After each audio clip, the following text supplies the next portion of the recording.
Happy Oimelc, St. Brid's Day, whatever you call it. So this is kind of one of the milestone days in the year here. And this day, February the 2nd, or hereabouts, this marked the first day of spring all over the world, pretty much forever. So most people, if you tell them on February the 2nd, also Groundhog Day, I don't know how the hell that went. If you tell people, happy first day of spring, they'll be like, isn't the first day of spring March 21st? Not really. March 21st is actually the middle of the spring. So the solstices and equinoxes are midpoints in the seasons. So best examples are the solstices, right? So you get a summer solstice, June 21st. Well, that's the longest day of the year in the Northern Hemisphere. The most daylight, the shortest night. Most light, least darkness, right? So how is that the first day of summer if it's the longest day? And every day after gets shorter. It doesn't make any sense. Well, in the older days, they called summer solstice midsummer's day because the days get no longer than that. So you're at the midpoint. You're at the high point. Same with the winter solstice. Used to be called midwinter's day once upon a time because longest night, shortest day. And then the nights get shorter, the days get longer after December 21st. Well, actually after the 25th, because you got a 3-day kind of pause period where the dark and light don't change at either solstice. But anyway, those are mid-season points. So again, winter solstice used to be midwinter's day. Well, not exactly sure when. I mean, I'm guessing sometime in the age of convenience and consumerism, sometime after World War One, when really, deep state, which is a bunch of banks, giant mega corporations, they pulled a coup on humanity, which we call World War One. They did a mass culling, and they did a lot to wipe out the culture that came before it. And using their think tanks and NGOs, which tell the politicians what to do, and many of the churches what to do, they used a very good concept, which is freedom against us. So you always have to have a balance. And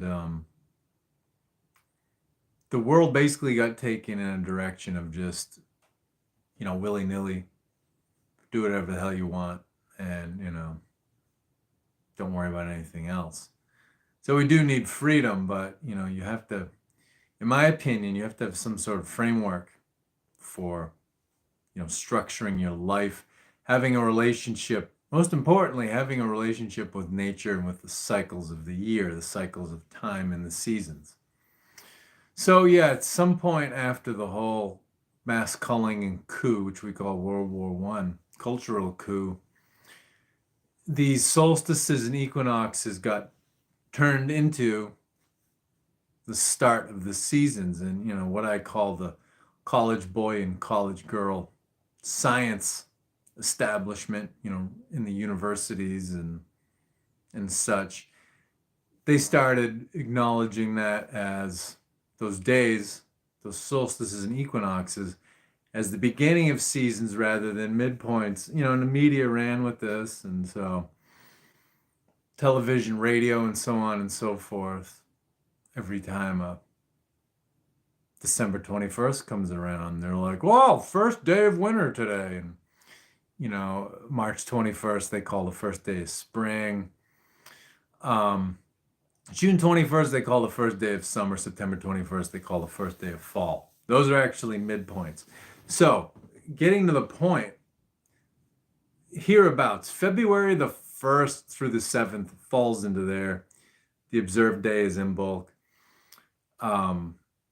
This is the actual first day of spring. So Imbolc or Oimelc, more Germanic, it has to do, the meaning has to do with use milk. So in a more Germanic, Oimelc, milk, Milch, Milch in modern German for milk, Oimelc, Oimilch. So it has to do with ewe's milk. So ewes, a female sheep, gives birth to lambs and it lactates to feed the lambs. So this time of the year, this first week of February in the Northern Hemisphere, this is when many herd animals, many livestock type animals, this is when they give birth to, the new babies, the new younglings, and they lactate. So across Eurasia, you have some sort of a holiday marking the first day of spring, right, in this first week of February, all the way out to, places like China and Japan. So these names, Oimelc, Imbolc, more Western, Germanic and Gaelic type names. So yeah, this again is halfway between winter solstice. So from our point of view in the Northern Hemisphere, shortest day, low point of the light, longest nights. So halfway between that and then spring equinox. So spring equinox around March 20th through the 23rd, falls a little different every year. That is one of the points in the year where you have equal day, equal night. It's when, from our point of view, the sun is crossing the equator back to the Northern Hemisphere to bring summer back, to get the crops to grow, and so on and so forth. So big milestone day of the year here. Irish name for this day is Lala Brid. So Brid's day. So Brid was a nature goddess, a goddess of the spring, and turned into Saint Bridget by Christianity because they couldn't completely get rid of Brid or Bridget. So Christianity is one of the biggest appropriators of gods, goddesses, feast days, mythology. They couldn't get rid of it, but they wanted their corporation to grow. They wanted the subscribership to grow. So they had to bring in a lot of different pagan concepts. A little sidebar, this is why the depiction of Jesus has changed over the centuries. He was once a fish, then he turned into a lamb. Then when they started absorbing the sun cult, he became a youth. He was also a baby on his mother's lap. So the baby on his mother's lap, that's Horus, the Egyptian sun god. When he was portrayed as a youth, that was Apollo. And then to get his modern form of a grown man with a beard, they had to appropriate Odin or Wotan or Uthin into Christianity. So Odin, the king of the Germanic pantheon, the leader of the pantheon. So it's really hilarious when Christianity or even Islam, they did the same thing. When these biblical religions put themselves at odds with paganism, and they're like, well, we're not pagans. It's like, we're so much better than that. And it's like, well, everything you have comes from paganism.